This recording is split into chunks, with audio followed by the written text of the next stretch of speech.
Хотын нийт бүтцэнд ихсгэх тийм бодолтой.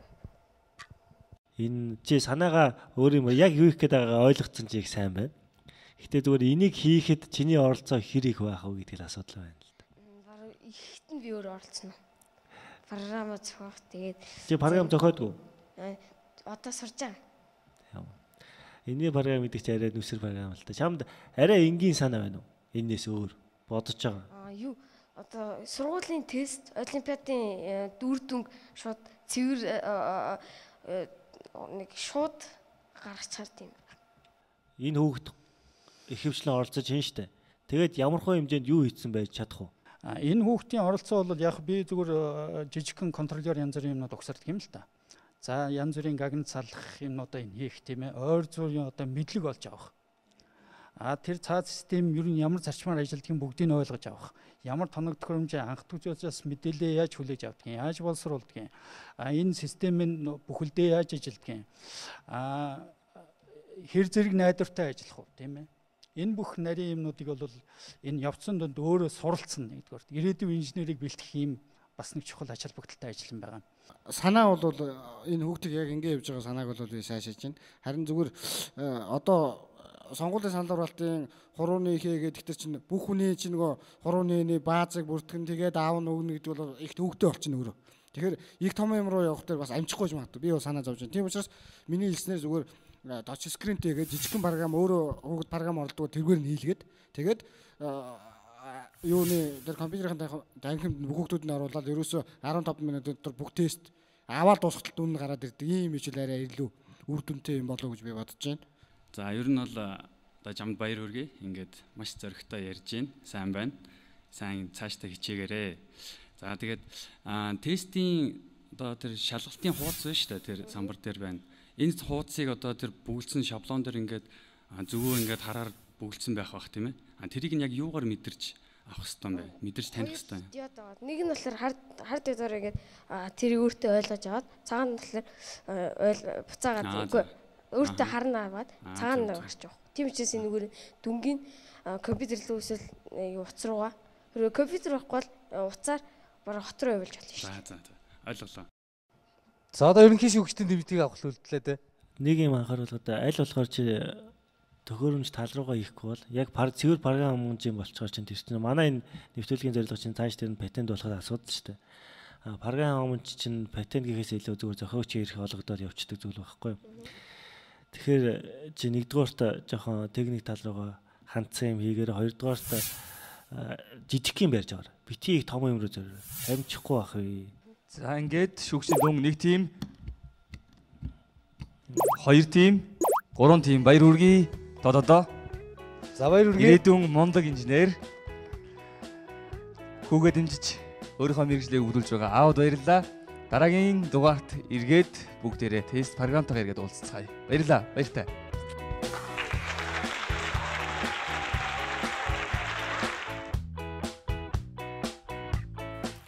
Аавын мэдлэг туршлага хүүгийн хүсэл мөрөөдөл энэ багийнханд дараагийн шатанд оролцох үүдийг нээлээ.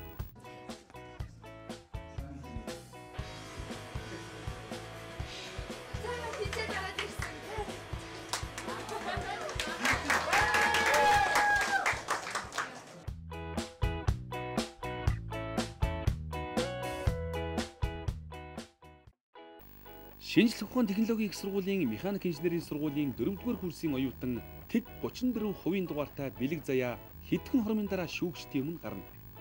3-р ангиас эхлэн нисэх загварын дугуйланд суралцж эхэлсэн бэлэг заяагийн мөрөөдөл Монгол хүний гар оюунаар бүтсэн онгоц бүтээх. Тийм ч учраас бэлэг заяа өөртөө ижил мөрөөдөлтэй хүүхдүүдийг багаас нь сургаж мэрэгжилтэй хайртай болохын тулд өөрийн гэсэн нисэх загварын дугуйлантай болжээ. Бүр нөөцөнд ихэр итгэлтэй. Маш итгэлтэй. Маш их үү? Маш ихтгэлтэй байна. За тэгвэл амжилт хүсье. Ирээдүйн алдартай инженер зохион бүтээгч болох мөрөөдлөөр жигүүрлэж яваа бэлэг заяагийн шин санааг одоо хамтдаа сонирхцгоё. Нисэх техникийн механик ангийн оюутан бэлэг заяа. Мөн туслах оролцогч Дорж Балан. Нисэх техник. За агаараас таналт хийн гэж байна. Папарац хийдэг нисдэг онгоц гэж ойлгож болох уу? Ер нь оролт хийн гэж ойлгож байна. Дүрс бичлэг болон зураглал хийх зорилттой тийм онгоц санаачилсан байна. Бүтээл танилцуулах боломжийг олгох уу? За танилцуулга эхлэе.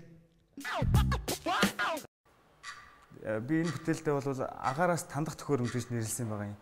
Нисхийн салбар төдийлөн сайн хөгжөөгөө Монгол манай улсад бол хэрэглэхэд их тохиромжтой хямд төсөр болох дээр би энэ санаагаа дэвшүүлж байгаа юм аа. Энийн онгоцны хэмжээ гэх юм бол 4.2 м урт далавчтай, 2.6 м урт, 0.8 м өндөр онгоцсон байгаа. Тэгээд энэ онгоцны хөөрөгч нь 50 кг, 13 кг-ийн даацтай 80-аас 220 км/цагийн хурдаар 1500-аас 3500 м-ийн өндөрт 85 км орчим алсаалттай нислэг үйлдэх боломжтой.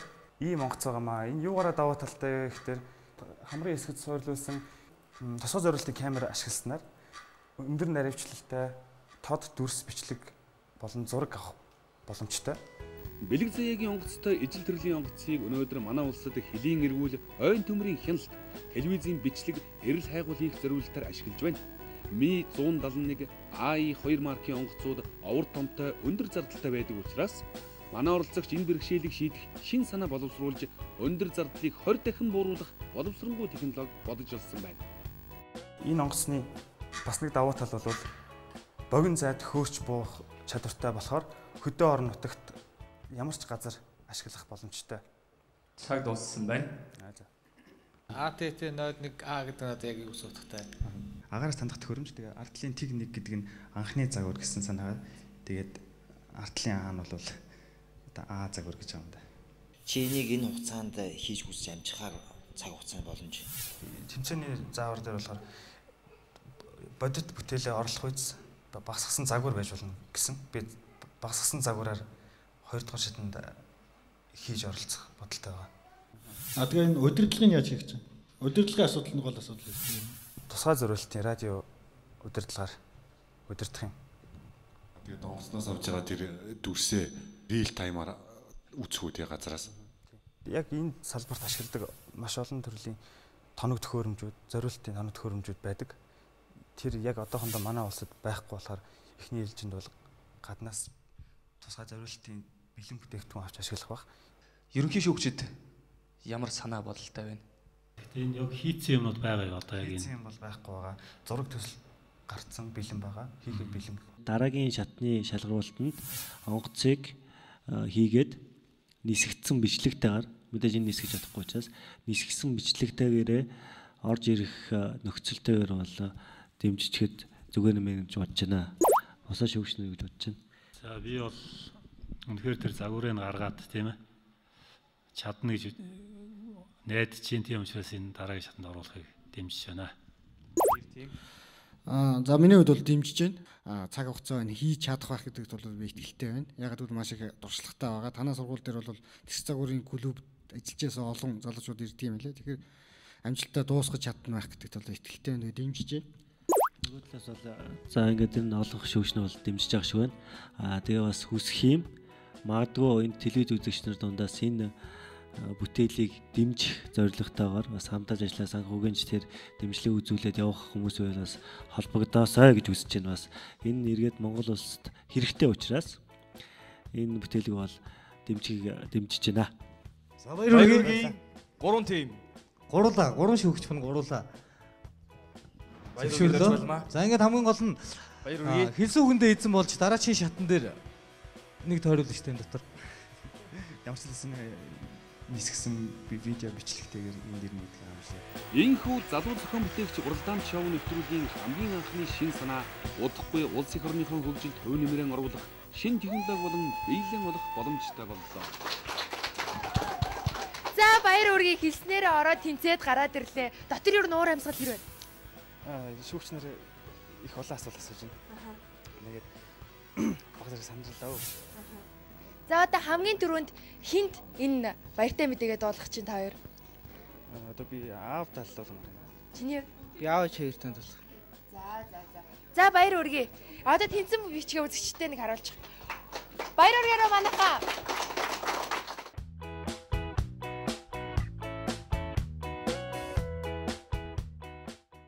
Залуу зохион бүтээгч уралдаанд нэвтрүүлгийн салхийг хагалж 4 оролцогч өнөөдөр шүүгчдийн өмнө бүтээл санаагаа хамгаалснаас Тодод, Мөнх сайхан, Бэлэг заяанаар 2 дугаар шатанд шалгаран үлдэж